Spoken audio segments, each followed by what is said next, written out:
लक्ष्मी के पास में तो इतनी सी भी फुर्सत नहीं रहती कि वो भगवान विष्णु से बात कर सके। इसलिए दीपावली के दिन लक्ष्मी, गणेश, सरस्वती का पूजन देखा होगा पर नारायण लक्ष्मी का पूजन नहीं देखा होगा, क्योंकि टाइम मिले तो बात करें, समय नहीं रहता, सब के आ जाता। और यहाँ शिव महापुराण की कथा कहती है, अगर आप शंकर के अनुमोदन में लगे हो, बेलपत्री के वृक्ष के नीचे घी का दिया भी लगा रहे हो, तो लक्ष्मी किसी भी दिन आपके घर में प्रवेश कर सकती है। आपका भजन आप हृदय से, चित्त से, मन से आप भगवान को दिखाओ, कैसे भी देखिए। यहां तक शास्त्र कहता है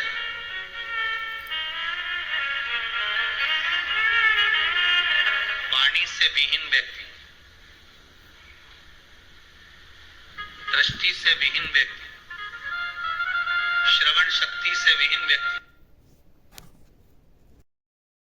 श्री शिवाय नमस्तुभ्यम। हर हर महादेव। पूज्य प्रदीप मिश्रा जी की कथा और उपाय सुनने के लिए मेरे चैनल को लाइक, कमेंट और शेयर जरूर करें और वीडियो को पूरा देखिए। पूज्य प्रदीप मिश्रा जी ने बताया है कि जरूरी नहीं है कि हम दिवाली के दिन ही माता लक्ष्मी की पूजा करें और उन्हें प्रसन्न करने के उपाय करें। पूज्य प्रदीप मिश्रा जी ने बताया है कि लक्ष्मी के दिन पर सभी के घर में जाती है। पूज्य प्रदीप मिश्रा जी के उपाय बहुत अच्छे और अचूक होते हैं। अगर आपकी भी कोई परेशानी है तो ये उपाय सुनकर आप भी अपनी मनोकामना पूर्ण कर सकते हैं। सुबह ब्रह्म मुहूर्त में जब मंदिर खुलता हो, आपके यहाँ का मंदिर जितनी बजे खुलता हो, 4 बजे, 5 बजे, 6 बजे, 7 बजे, 8 बजे, जितनी बजे ब्राह्मण देवता उस मंदिर का पट खोलें, उस समय पर जिसके नेत्र, श्रवण शक्ति या वाणी कमजोर हो, यहाँ तक शास्त्र कहता है, शिव महापुराण यहाँ तक वर्णन करती है कि जिसकी वाणी, दृष्टि, श्रवण शक्ति कमजोर हो, महाराज प्रदोष की प्रदोष मंदिर खुले, सबसे पहला जल का पात्र आपका शंकर जी की उस जलाधारी में चढ़ जाए, महाराज 4-5 प्रदोष कर देखिए, बाबा कुछ ना कुछ देना प्रारंभ ही कर देगा। 4-5 प्रदोष कर, विश्वास रखकर करना। ये बेलपत्री जो होती है ना, अपन इसको शिव जी पर कैसे चढ़ाते हैं?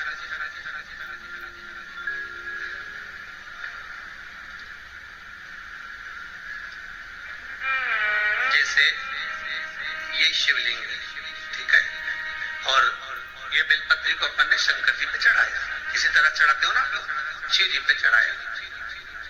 पहले इससे प्रथम वाली कथा में कहा था, जब विशेष कोई कार्य होता है तो बीच वाली बेलपत्र पर शहद लगाकर बाबा पर उसको लगाकर जाया जाए। अब जिसके घर में क्लेश ज्यादा होता है, बहुत क्लेश, मतलब कुछ ना कुछ बात पर झगड़ा चल ही रहा हो, क्लेश हो ही रहा, बहुत तकलीफ चल, कभी बहू रूठे, कभी सास रूठे, कभी पति रूठे, कभी पत्नी रूठे, जरा सी बात में एक पानी गिर गया उस पर भी, बच्चों को कुछ कह दिया उस पर भी। तो ये जो बेलपत्री की ये जो भाग होता है, इस बेलपत्री का जो डंडी का जो भाग होता है, इस भाग को, बेलपत्री की इस भाग को महाराज, कैसी बेलपत्री, बस ये भाग बेलपत्री के वृक्ष के नीचे शहद लगाकर इस पत्ती पर ऐसे ही बेलपत्री की जड़ में उस भाग को लगाकर या रख के आ जाइए। केवल एक ही बार करना, किसी भी प्रदोष पर कर लेना। फिर एक प्रदोष से दूसरी प्रदोष तक तुम्हारे घर में कभी क्लेश नहीं हो सकता, ये पक्का है, झगड़ा होगा ही नहीं। हाँ, वो जानबूझ के झगड़ लो तो बात दूसरी है, किसी और वाला महाराज की बात झूठी करना है तो अपन तो झगड़ो, चाहे कुछ भी हो जाए। भाई कई लोग तो होते विरोध में खड़े होने वाले, तो उनका मन, इनने किया अपन को नहीं करना चाहिए, अपन को नहीं करना। तो अब इनका कह दे कि भाई अपन को तो अब घर में झगड़ा ही नहीं हो रहा, तो वो झगड़ा कराने के लिए मन में सोचेंगे अपन तो झगड़ेंगे, चाहे कुछ भी हो जाए। होता है कई बार ऐसा मन में भाव जागृत हो जाता है कि भाई देखना पड़ेगा अपन को, प्रैक्टिकल तो करो, और हम भी कहते हैं प्रैक्टिकल करो और जरूर करो। हर शिव महापुराण की कथा कहती है, पहले तो एक बात का ध्यान रखना, सबसे पहली बात जो भी जल चढ़ाने जाए, या आप भगवान शंकर पर खड़ी शक्कर चढ़ा रहे हो, मीठा चढ़ा रहे हो, गुड़ चढ़ा रहे हो, शक्कर चढ़ाओ, मिठाई चढ़ाओ, और जो भी आप चढ़ाओ, मना नहीं।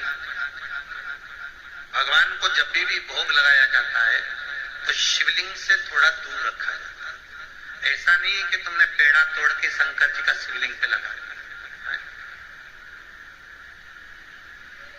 बहुत ध्यान देना भाई, बहुत ध्यान दीजिए। जो भी भोग लगाओ आप थोड़ा दूर रखो, पहला। दूसरा, जब शिव जी का मिश्रा जी ने बताया कि अगर घर में बहुत कलेश रहता है तो एक बेलपत्री पर शहद लगाकर बेलपत्री के पेड़ के नीचे समर्पित करने से घर में कलह बिल्कुल भी नहीं होगा। पूज्य प्रदीप मिश्रा जी ने यह उपाय बहुत ही अच्छा उपाय बताया है। पूज्य प्रदीप मिश्रा जी के पूरे उपाय सुनने के लिए प्लीज़ वीडियो को पूरा देखिए, लाइक कमेंट और शेयर जरूर कीजिएगा। अर्चना कर ली और आपने अगर शक्कर चढ़ाई है तो भगवान शंकर का एक बार पुनः स्नान करा। क्यों? क्योंकि जैसे आप अपने बच्चे को दूध पिलाने के बाद, कुछ खिलाने के बाद दवाई भी पिलाते हो तो उसके बाद उसके मुंह पे गीला हाथ फेर देते हो।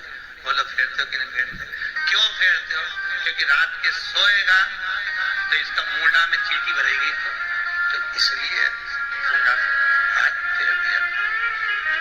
अब शिव जी के लिए भी भाव तो अपने शुद्ध रखो ना। निर्मल मन सो मन। भाव अगर आपका शुद्ध होगा तो ये तो भगवान मिलेगा। आज के जमाने में पशुपति व्रत का भी लोग दिखावा करते हैं।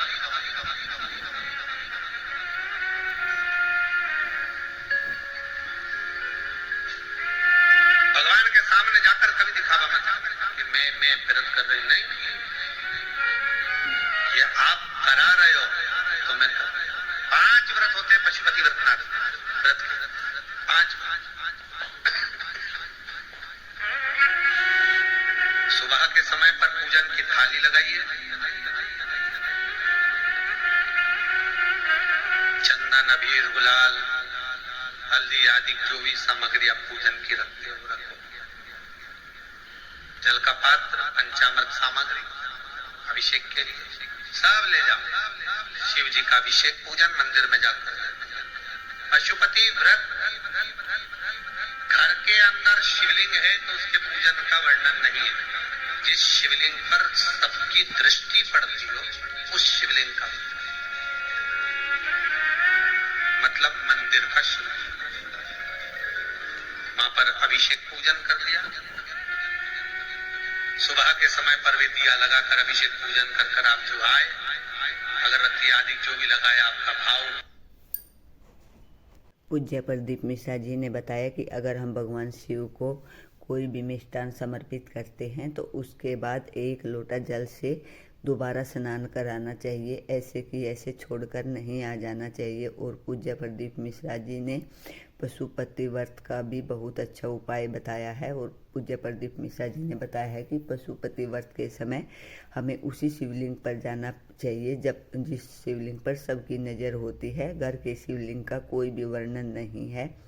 पूज्य प्रदीप मिश्रा जी ने पशुपति व्रत का उपाय भी बहुत अच्छा बताया है और अच्छे से समझाया है। अगर आप भी ये उपाय करते हैं तो आपकी सभी मनोकामनाएं पूर्ण होंगी। हर हर महादेव, जय शिव शंकर।